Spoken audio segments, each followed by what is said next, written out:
Sekarang banyak orang-orang yang mencatut nama Muhammad Al-Fatih tapi anti dengan tarekat sufi. Bener gak? Dia nggak tahu sejarah, berarti katanya paling tahu sejarah Kesultanan Turki ya. Yang senyum-senyum tuh ngerti itu maksud saya siapa ya.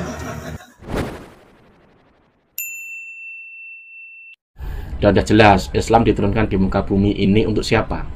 Untuk manusia dan kalangan jin. Agar apa?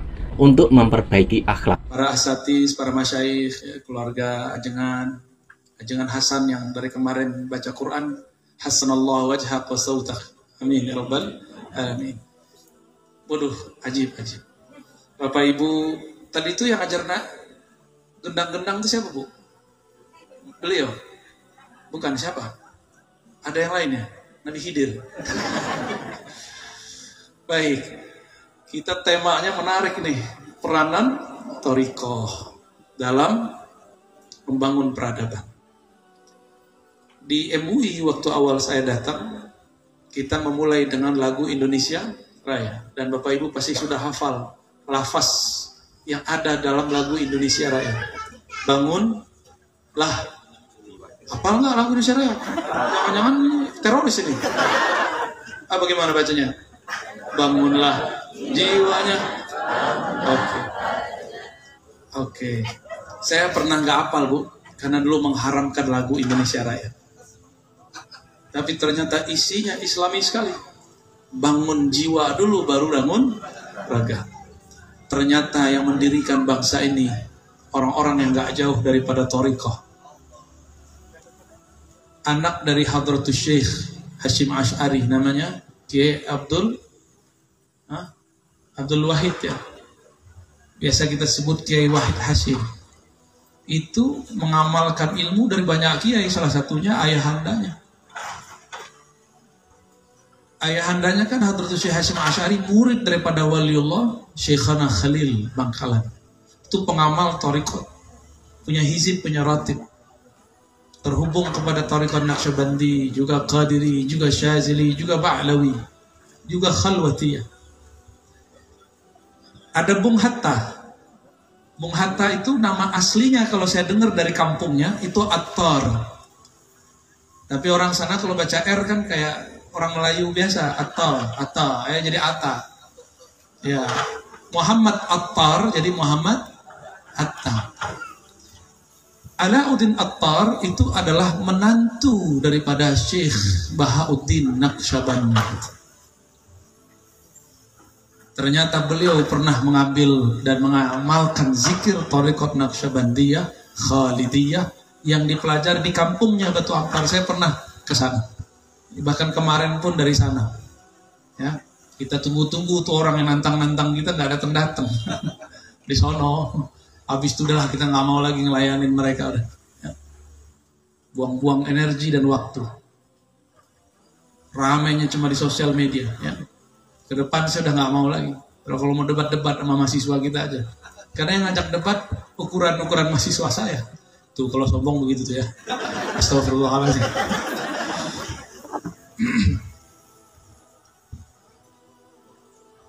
Banyak orang mencatut nama Sultan Muhammad Al-Fatih. Muhammad Khan, nama awalnya Muhammad Khan. Bergelar Al-Fatih setelah menaklukkan Konstantinopel. Alhamdulillah kami diizinkan Allah ke sana. Jangan pernah sana ya? Belum. Kayaknya susah ke sana nih ya, pandemi. Tapi Turki buka selalu, ajib. Turki masih buka. Mereka masih waras lah ya. Negara lain udah banyak yang gak waras soalnya. Masih buka dan itu ajib dan gak ada karantina. Ajib itu Turki. Semoga Allah jaga negeri-negeri yang menjaga peradaban Islam. Muhammad Al-Fatih itu berjuang berkali-kali gagal untuk menaklukkan Konstantinopel. Sampai kemudian dapat isyarat dari gurunya Al-Imam Al-Mursyid Al-Kabir Ibn Syamsuddin. Salah satu thariqatnya An-Naqsyabandiyah. Qadiriyah juga, Rumiyah juga, Syaziliyah juga. Tapi yang dikenal di sana Naqsyabandiyah. Jadi Muhammad Al-Fatih itu bisa menaklukkan itu berkah bimbingan seorang mursyid. Sekarang banyak orang-orang yang mencatut nama Muhammad Al-Fatih tapi anti dengan tarekat sufi. Bener gak? Dia nggak tahu sejarah, berarti katanya paling tahu sejarah Kesultanan Turki ya. Yang senyum-senyum tuh ngerti itu maksud saya siapa ya. Malah menyesatkan akidah yang dianut Muhammad Al-Fatih. Muhammad Al-Fatih itu akidahnya Maturidiyah, kembarannya Asy'ariyah itu dalam ilmu akidah. Dan alhamdulillah kami 2019-18 saya diizinkan Allah ke Samarkand dan ziarah di sana. Tiba-tiba batin kami pengen baca surat Yasin, nikmat, dan saya belum pernah merasakan nikmat baca surat Yasin kecuali di makbarah kuburan Al-Imam Abu Mansur Al-Maturidi, wafat tahun 333 Hijriah, sekarang udah 1423 Hijriah.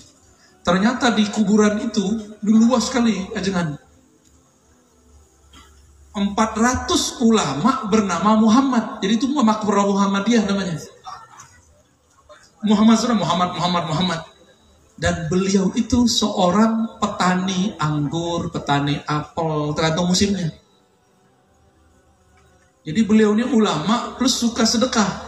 Kalau di sini apa yang mau ditanam tanah jadi begini? Iya.